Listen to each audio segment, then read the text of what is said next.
Hi, guys. Welcome back to A Book Binger, a podcast where we talk about all things bookish. I'm your host, Shelby, and I'm really excited to be doing this with you.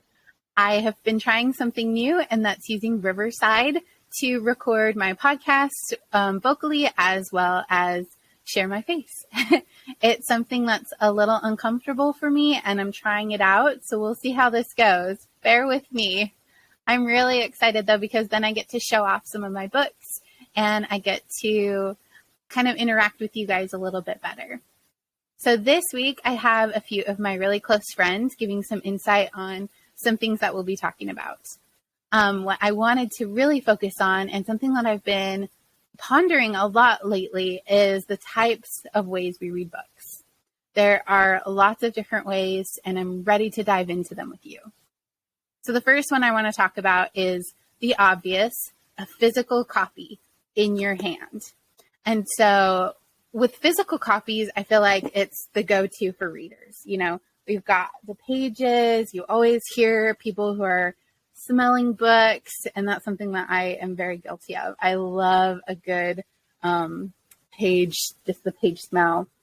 You know, there's something to it, especially when you walk into an old bookstore and the moment you get in, you just feel cozy and you can smell it too. I think that's why a lot of times when we have a book, we have a candle. There's just something about the combination of feeling it in your hands and smelling. You know, I don't know. Maybe that's just me, but I've heard that with a lot of people that they like to smell books. So I don't think I'm too weird out there. With a physical copy, I just feel like there's a lot that you can do with it. It feels more like, I don't even know the best word to describe it, but I do have, like I said, one of my friends, she informed me of what it feels like to her to have a physical copy. And I think she described it perfectly. So we're going to listen to her insight on what she has to say. I totally agree with Noelle. I feel like having a physical copy is just a way to really interact with the book. That's how I've always been. I've really liked physical copies. I think it's also just being able to have it in my hand gives me a feeling, especially if I like the book a lot, gives me a feeling of pride and comfort, knowing that like I have pride that I have this book because it's so good, and also comfort because it's something that I can hold and I can touch and it's there. I have not always been a only physical copy book reader though either. I have tried all the other ways to read a book as well. And the next one that I wanted to talk about was an e-reader. So e-reader is an electronic reader. Wow, I couldn't get that out of my mouth. And that can be from reading it on your phone or reading it on your laptop, tablet, Kindle, Nook. There are so many options out there to read an e-reader. I had a Kindle for many years when I was a teenager. I had a couple of them, and they are sometimes fragile, especially if you leave them in bed and then you forget about it and you lay on top of it. I learned that the hard way a couple times, but I did like Kindles. I loved it. It was my favorite thing. It was super lightweight, and I could have it all the time. And then I did go to reading on my laptop quite a bit, especially when I first started college. I still had my Kindle app on there, was able to go on that. And then lately, whenever I have a book that I see is on Kindle Unlimited or free for Kindle, I'll use my phone on the app. And I am actually currently reading Anastasia on my phone. I'm in the process of getting the physical copy because just for me personally, reading on a screen is really hard for my eyes. I have a really bad prescription, and if I'm staring at the phone too long, it causes a huge headache for me, and it's just a light sensitivity thing, I'm pretty sure, as well. So reading an e-reader is kind of difficult. I don't prefer it at all. And so, like I said, I'm reading Anastasia just because it's available on my Kindle app, but I recently bought the book so I could finish it with a physical copy because I noticed that I was having a really hard time with it. However, with that being said, I know there are so many people who only read on Kindles or only read e-readers, or the majority of their reading is done on e-readers. And I have another really good friend. She reads a lot on her Kindle, and I wanted her input on why she reads her Kindle. So we'll hear from her next. Novel, no one else can tell. Yeah, I think just like Kimmy said, a Kindle has so many perks to it. It's super lightweight, and I didn't even think about when you're laying in bed that it might be a little bit more convenient than a physical copy, especially if the physical copy you have is kind of thicker. I know that a lot, if I'm reading in bed, I am struggling to find a really good position. It can get in my way a lot. So that's another upside of having either a Kindle, Nook, some kind of electronical. I keep going for that word, electronical. I don't even think that's a word.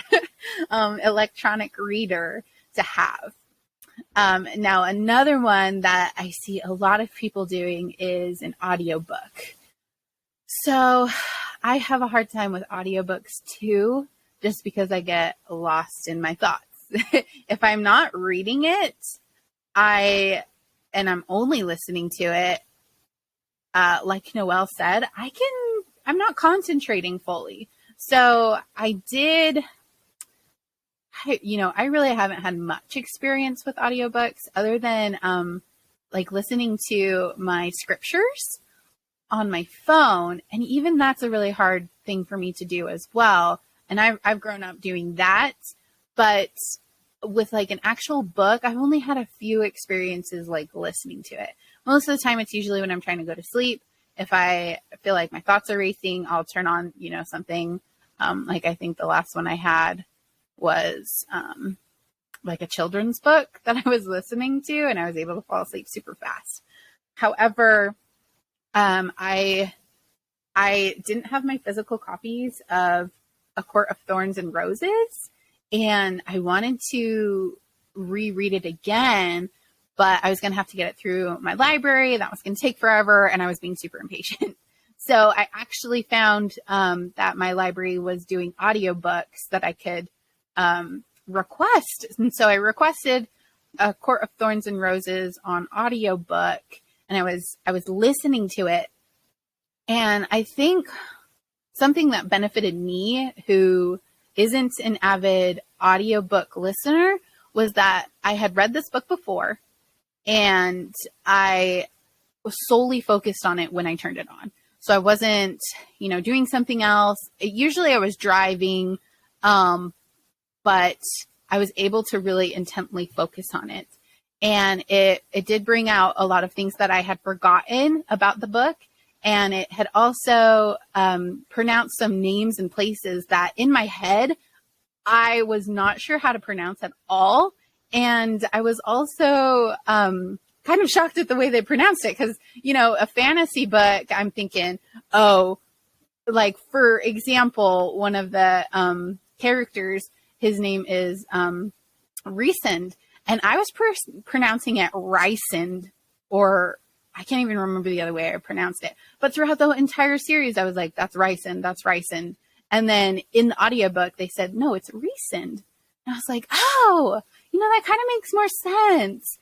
But I still prefer my way, But I think there are those benefits in listening to an audiobook, is that you can hear the way that these characters and places are actually pronounced from the author's point of view. And I do have some friends who really like doing that because,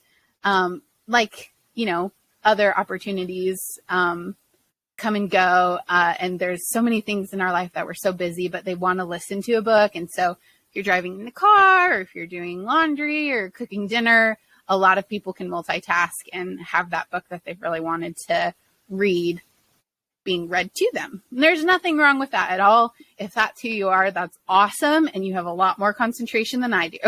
I just cannot do it that way. And I probably never will. It's not something that I'm super into. Like I've mentioned, it's just I am more of a physical copy kind of person. I like having that in my hands. I like seeing it on my bookshelf. And I think that's something as well with an e-reader is that I don't get to see it on my bookshelf. I don't get to, there's so many pretty covers out there and I like it. And I like the different colors that they come with. And, it's nice having a physical copy on hand. The one thing I do think about with e-readers is that you can mark certain quotes and you can go back to them a little bit easier. I don't like marking in my books. I know there are a lot of people who annotate. I don't do that. It feels wrong to me to mark up my book. Maybe one day I'll get to it, or if I had like a really beat up copy or something, I would do it. But that's something I like is that on an e-reader, you can mark certain quotes you like, because I feel like, I'll read it and I'm like, oh my gosh, that's so good. I need to remember that, or I need to come back to it. And then I forget because I get caught up in the story. If you're an annotator, please send me a message because I want to know what your thoughts are and how you annotate. Do you mind writing in your book? I would assume obviously not since you're annotating it, but I want to know because that's not something that I've done and not something that I am comfortable with yet. I like my books the way they are when they buy them. I like having the crisp pages. I don't want to ruin it. And I mean, there's a lot of benefits to just reading in general, whether you read one book or 100 books or 300 books in a year. There's just so much that you can gain from picking up a book, listening to a book, or anything with a book. Even if you don't finish that one book, there's, I think, a lot of power and magic that encompasses what reading means to people. And that might sound a little cheesy, but I think it's true. Picking up a book gives you a lot of power, and it gives you a lot of, I even want to say, confidence, and maybe even some hope in the world.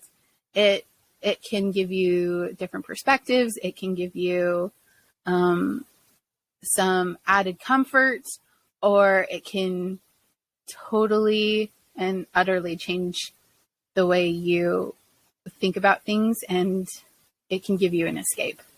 And I think that's the beauty of being able to read, no matter which setting, no matter where you are, and no matter when.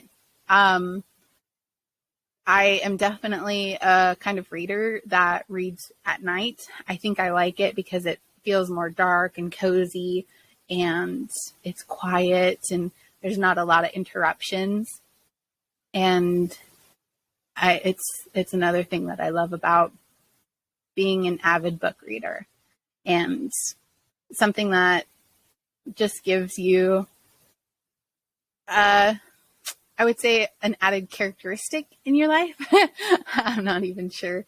I feel like it's just me rambling now about my love of books, which I will go ahead and I will stop, because that is all I wanted to talk about on this episode, was the different ways that we can read a book. There's so many people I know who listen to audiobooks, e-readers, and physical copies. I want to know which one you guys are. I want to know which one you guys are most comfortable with. And if you want to try something out of your comfort zone, please go ahead and email me. My email is on our website, as well as you can send me a message through Anchor or through any of my social media accounts. As well, I just started this YouTube channel, so you can go ahead and send me comments on YouTube and look at all the other videos that we've posted. Thank you guys so much for tuning in to this week's episode, and I look forward to seeing you guys next time.